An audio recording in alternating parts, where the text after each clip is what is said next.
Summer is upon us, and that means it's time for fun at fairs and festivals across the state.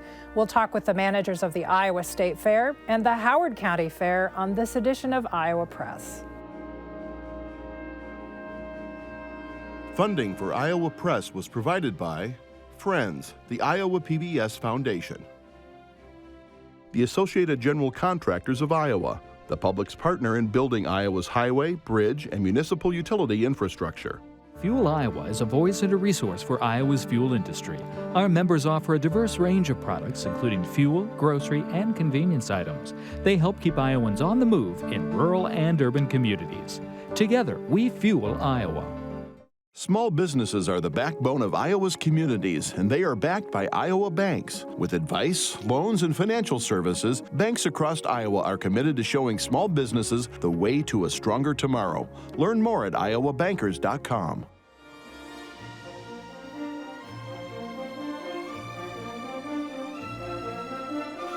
For decades, Iowa Press has brought you political leaders and newsmakers from across Iowa and beyond, celebrating 50 years of broadcast excellence on statewide Iowa PBS. This is the Friday, June 17th edition of Iowa Press. Here is Kay Henderson. Our state fair is the best state fair. It's the best state fair in the state. I don't know. You know the lyrics better than I probably, and now I have implanted that song in your mind. But today we're going to talk about the Iowa State Fair and all of the county fairs that are happening this summer across Iowa. Our guests are Gary Slater. He is the CEO and general manager of the Iowa State Fair. How many years have you been there, Gary? This makes 21 as manager and CEO. I did work for the fair back in the late 80s, early 90s for 5 years, so been there a long time. And our other guest is Tom Barnes. He is the secretary and manager of the mighty Howard County Fair starting on Monday. Yes, poultry comes in Monday, so we're typical fair mode right now. He is also the executive director of the Association of Iowa Fairs. Gentlemen, welcome to Iowa Press. Thank you. Also joining the conversation, Erin Murphy. He is the Capital Bureau Chief for the Cedar Rapids Gazette. Gentlemen, a couple of years ago, State Fair, most, if not all, county fairs, Tom, you tell me, had to cancel because of the COVID-19 pandemic. Wanted to ask each of you how fairs have rebounded from that, especially financially. Obviously, that had a devastating impact on income. Gary, we'll start with you. The State Fair, has that bounced back from that wiped out year? Well, certainly we're still in recovery mode, but we had a great fair last year, which really helped. I was writing my board a letter last week, and I was doing it on June 10th, and I said 2 years ago on June 10th was probably the saddest day in the history of me being at the Iowa State Fair, as we canceled the fair for that. But for the first time, Gary, since, was it World War II? Yeah, since a long time ago, yes. Not the first time it had ever been canceled, but in a long time. And yes, you still have 450 acres to take care of. You still have employees, full-time employees, and so we did lose in the neighborhood of $13 million of that year. But we were able to qualify for a shuttered venues grant through the Small Business Administration, federal government, the COVID monies, and then last year having a really good Iowa State Fair. It wasn't maybe a record setter like 19 was, but it came back, and so now we're just in fair mode, and we're working hard to give you a great state fair in 2022. Tom, broadly speaking, how are county fairs doing? Very healthy.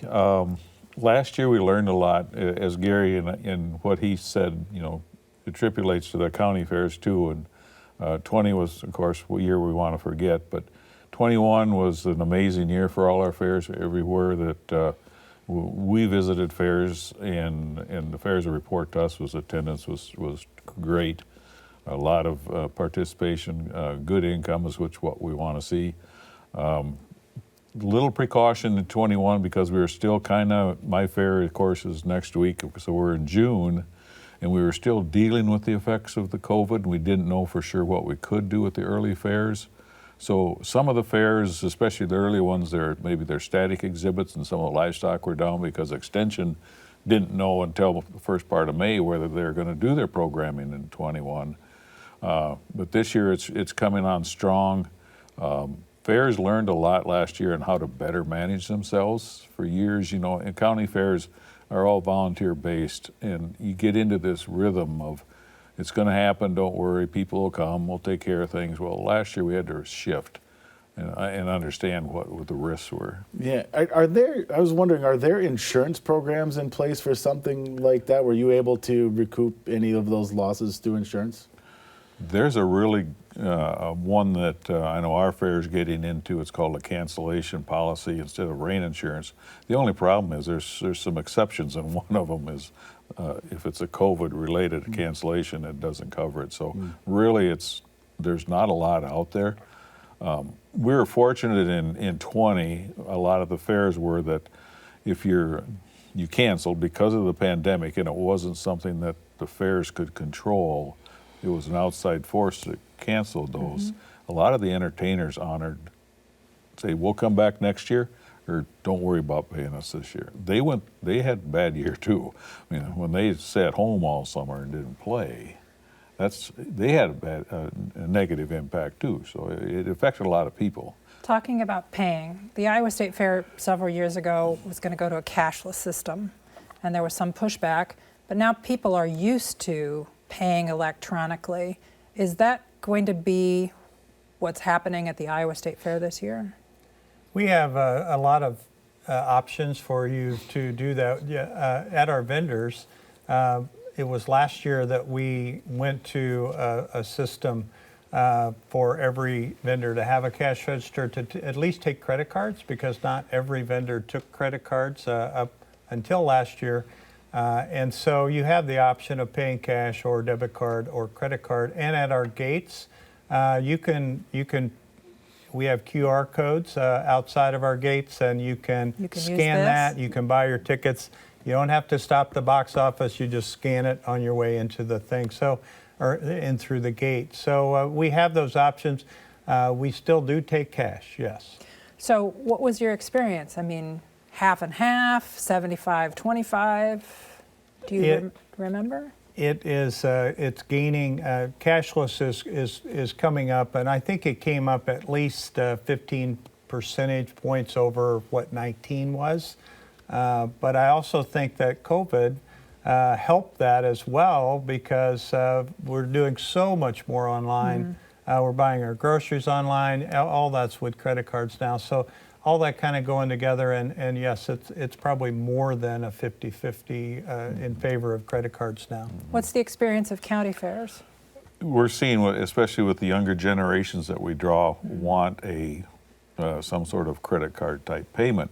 The problem we have with our county fairs is the infrastructure isn't in place in many areas to accept. Because you need Wi-Fi. You need Wi-Fi. You need high speed.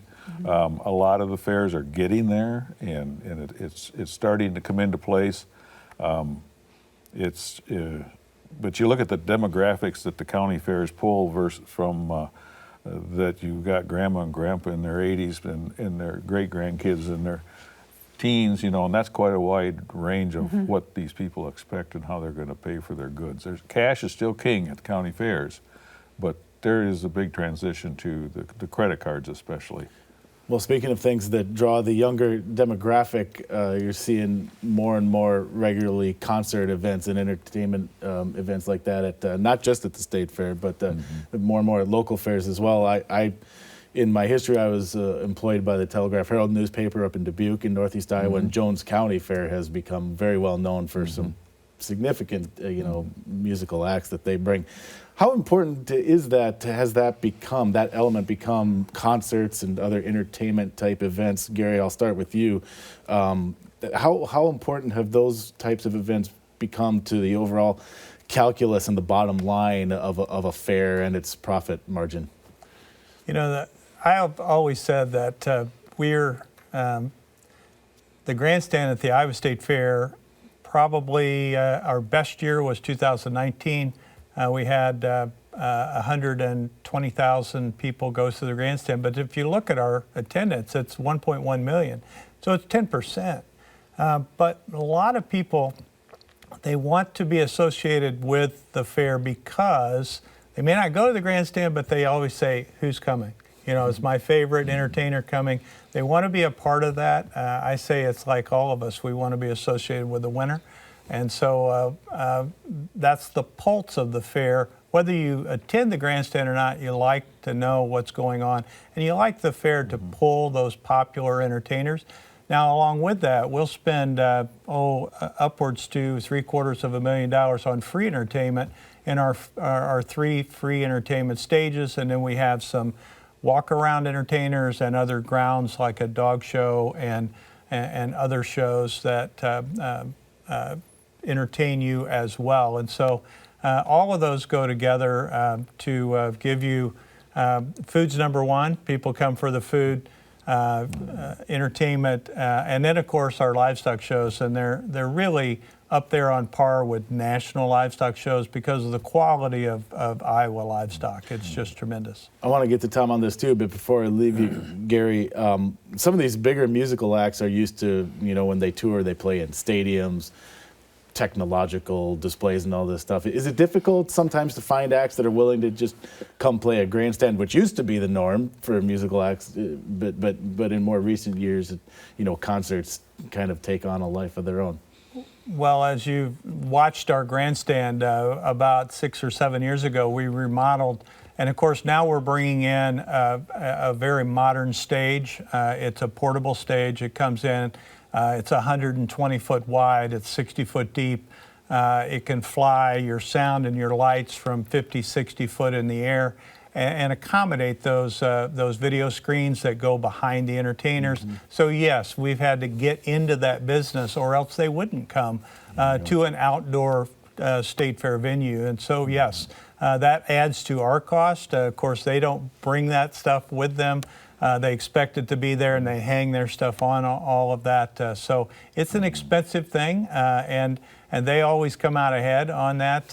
But we do get, you know, that gate admission when people come through the gate and hope to break even on the expenses in the grandstand. But it certainly is the pulse of what the Iowa State Fair is all about. And Tom, how does this all play out at the county? I mentioned the Jones County Fair, but that's an exception to the rule, right? That's a big deal, broadly speaking. Broadly speaking, there's 3 or 4 that are equal. Not too many years ago, county fairs were racetrack events and rodeos. When some of the other fairs, and not the Jones County Fair per se, but say like my county fair now got into concerts several years ago. Our neighboring fairs saw how popular those were. And what they do is you don't have that typical people. We were missing a group of people that liked music, and the wheel events are one thing, and wheel events at any county fair usually help pay the bills. You're talking about tractor pulls? Yes, ma'am. Tractor pulls, rodeo or demolition derbies, stock car races. But what we were missing is that group of people that like music. So when that's about 5 to 8 years ago, give or take, that started to play in where fairs were seeing what their neighbors were doing. And now we're seeing a lot of even small county fairs throwing a small dollar concert in place that draws a good crowd. It gives the community something else to come to the fair for. And it's like Gary said, you look at who's at the fair, and that brings the people. And then, you know, there's a lot of other things at the fair that we want to brag about and we want to push, but we got to get the people there first, and that's what the concerts will do. You mentioned tractor pulls, Gary. You mentioned livestock shows. In many respects, fairs in Iowa are a showcase of rural Iowa. Mm-hmm. How do you attract an urban customer, and how do you plan for the future as the demographics of Iowa change? We see in every 10-year census that more people live in urban Iowa than in rural Iowa. I'll start, if you will. Certainly, ag education or agutainment, is something that we think about because if you look at our millennials and even below that are now 4 generations removed from the farm on the average, even here in Des Moines, and there are less and less people that can go to mom and dad's or go to grandpa and grandpa's and see domestic animals up close. and see those big combines and those big tractors and things like that. So that has become a showcase at the Iowa State Fair for our urban folks right here in the metro area to get a slice of that rural life and that technology that goes into that in this day and age. And it's something that is the mission of the Iowa State Fair to foster ag education throughout, because 4-H and FFA are fundamentals at county fairs and certainly at the Iowa State Fair, because we feel like that fosters young people that come out and have that responsibility and have that work ethic from that rural setting for their supervised project that they work on all year round. And so we want to showcase that, and we think that that's something that we can offer that you're probably not going to see at maybe some of the other entertainment venues, whether it's down the road at a theme park or something. You're going to see that ag education in our Animal Learning Center, see birthing, you're going to see at the sheep barn, the sheep stop, going to tell you all about how rural settings raise sheep. Cattle Corner, Horse Haven, Pig Place, dairy cattle. Very alliterative. So come to the Iowa State Fair and find those places, and we're gonna mix in some fun with it, with some llama yoga, some goat yoga, bunny yoga, and then some other things that you can do. And at the same time, in Little Hands on the Farm, you can take your kids 2 to 10 and actually get hands-on experience with simulated areas, but ag education is number one. Tom, I was a Platte Peppy pal and a Calvary go-getter, and I showed cattle and I made baked goods and other things I took to the Taylor County Fair. If you didn't have 4-H and FFA, would you have county fairs? That's why we exist. We are there number one for the 4-H and FFA programs. And our second primary focus is to highlight the ethnic diversity and cultural of our communities that we serve. That's why we are there. And each fair, you can see the differences if you go around the state of, what they focus on. But that's why we exist. Everything else, I've always said, everything else there gets the people there. The entertainment gets the people there, gives them something to do so they stay and enjoy the youth programs and the open class programs. And it helps pay the bills. Gentlemen, costs of operating business right now are high, and as everybody is dealing with inflation, we're wondering how that's impacting fairs this year. Tom Barnes, we'll start with you on this one. Is there a pinch? Is inflation impacting counties putting on their fairs? They haven't complained or commented yet, but in my own instance at ours, yes. We just had our sponsor appreciation Wednesday night, and I updated our sponsors and our attendees of what it costs us at the fairgrounds. Small fairgrounds in Cresco, 40-some acres. For years, we were around $1,000 a week just for insurance and utilities. That's a lot for a volunteer board to assume.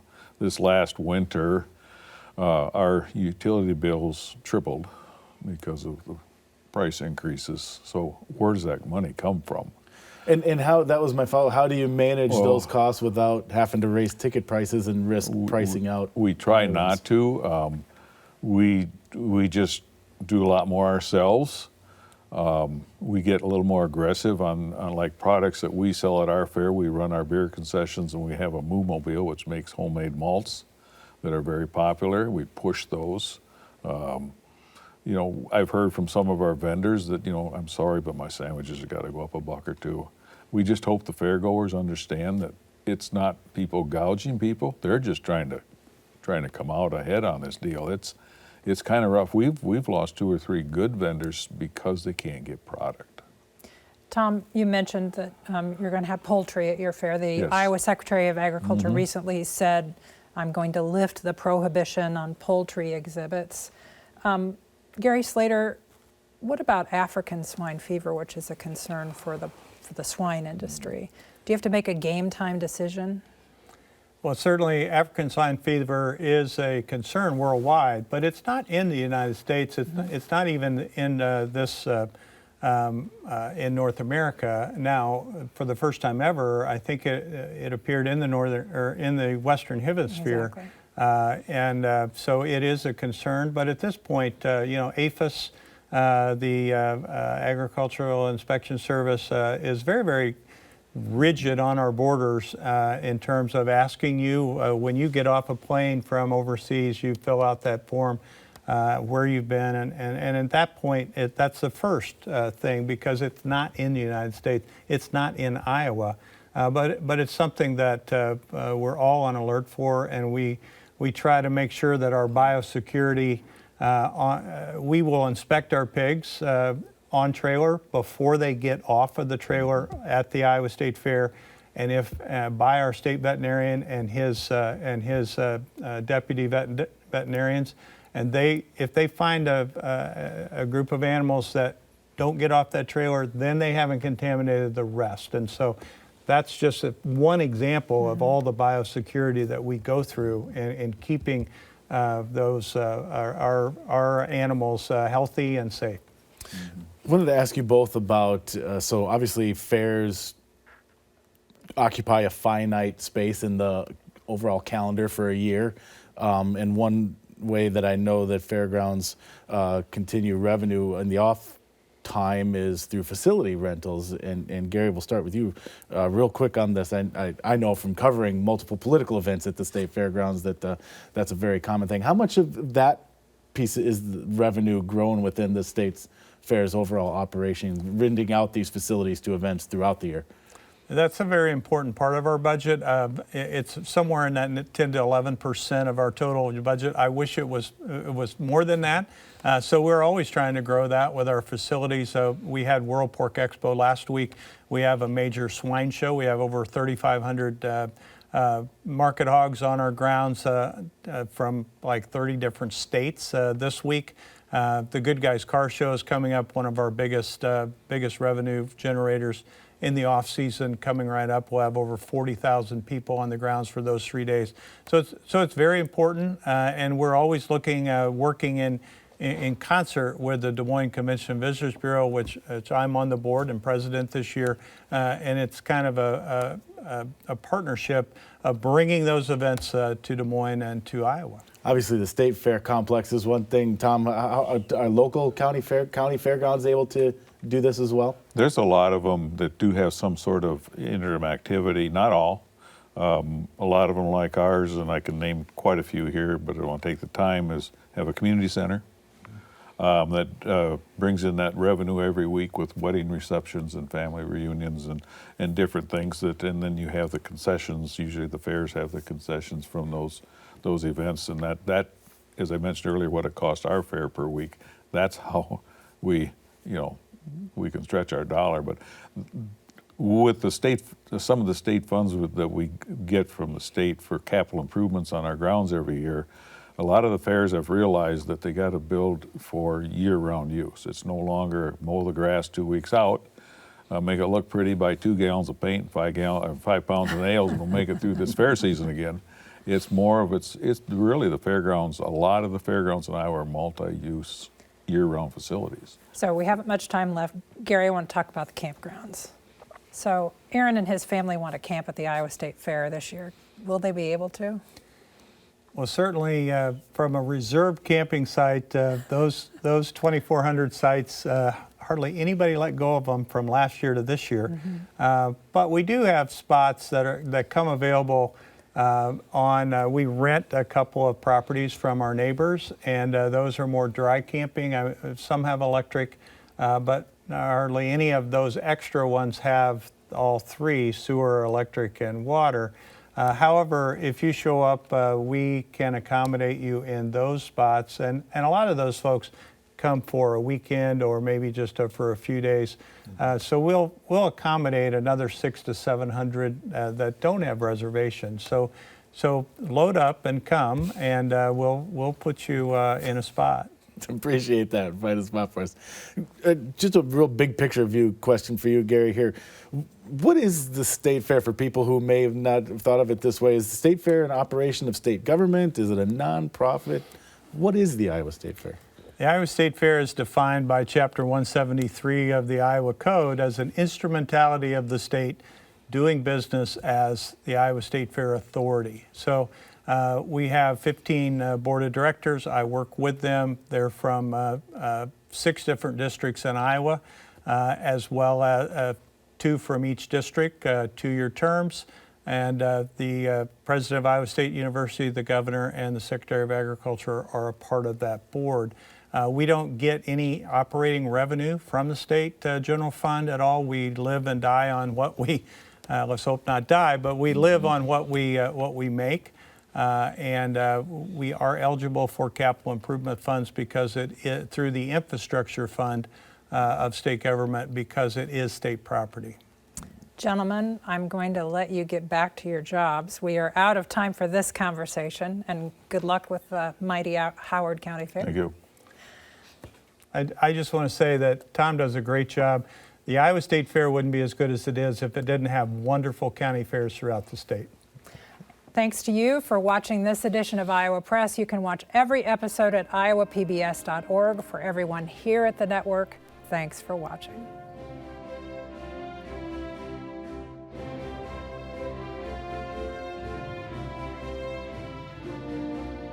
Funding for Iowa Press was provided by Friends, the Iowa PBS Foundation, the Associated General Contractors of Iowa, the public's partner in building Iowa's highway, bridge, and municipal utility infrastructure. Fuel Iowa is a voice and a resource for Iowa's fuel industry. Our members offer a diverse range of products, including fuel, grocery, and convenience items. They help keep Iowans on the move in rural and urban communities. Together, we fuel Iowa.